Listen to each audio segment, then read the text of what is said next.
जे रस्ते ते तू निकतो आहीं, याद रही मंजिलूं चाहे केतिरियूं बि ऊंचू छो न हुजनि, मगर उन्हनि जा रस्ता हमेशा तुझे पेरनि जे हेठां हूंदा आहिनि। पंहिंजा गम ऐं परेशानियूं सीने में दफ़न करे छॾ, छो जो चेहरे ते सजाईंदे तमाम कमज़ोर थी वेंदी ऐं माण्हू तो ते टोक ऐं तंज़ कंदा रहंदा। इन करे मुंहिंजा भाउ, माण्हू तुझे रस्ते में पत्थर उछलींदा, हाणे तुझे मथां डिपेंड आहे त उन्हनि पत्थरनि मां तू मुश्किलात जी दीवार तो ठाहीं या कामयाबी जी पुल। माण्हू तोखे कॾहिं बि अॻिते वधण न ॾींदा।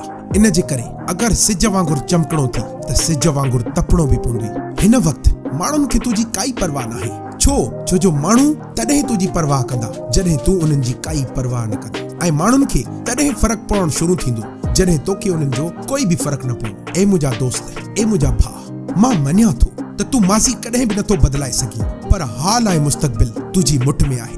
इनखे तू ही बदिलाए सघीं थो पंहिंजे महिनत जी ज़ोर ते। जंहिं माण्हू जो विज़न इहो हूंदो आहे त उहो बोझ खणण वारो इंसान कंहिं ते बि बोझ न आहे थींदो। दोस्त, माण्हू कॾहिं बि तोखे कामयाब थींदे नथा ॾिसी सघनि। इन जे करे उन्हनि माण्हुनि जे लाइ कामयाब थी ॾेखार जेके तोखे नाकाम थींदे ॾिसणु चाहिनि। ख़बर अथई, इंसान हमेशा तकलीफ़ मां ई सिखंदो आहे। जॾहिं इंसान खे ख़ुशी मिलंदी आहे त उन खां पोयां सबक़ बि इंतिहाई आसानी सां विसरी वेंदा आहिनि। ए मुंहिंजा दोस्त, माण्हुनि जी ताड़ियुनि जो इंतज़ारु न कर त तुंहिंजी कामयाबी कॾहिं थींदी ऐं माण्हू तुंहिंजे लाइ ताड़ी कॾहिं वॼाईंदा। न, तू अहिड़ो कमाल करे ॾेखार, तू अहिड़ो जज़्बो ॾेखार, तू अहिड़ी बुलंदी ते वञी ॾेखार जो माण्हू अज़ ख़ुद तुंहिंजे लाइ ताड़ियूं वॼाइणु शुरू कनि। दोस्तो, मां आहियां सैयद अली वकार ऐं तव्हां ॾिसी रहिया आहियो सैयद अली वकार ऑफिशियल यूट्यूब चैनल। दोस्तो, अहिड़ियूं वीडियोज़ ॾिसण जे लाइ असांजे हिन चैनल खे सब्सक्राइब कयो, छो जो असां तव्हांजी ज़िंदगी तब्दील करण जे लाइ हिकु नओं अज़म खणी निकिता आहियूं ऐं इंशाअल्लाह पूरी सिंध जो मुक़द्दर मोटिवेशन जे थ्रू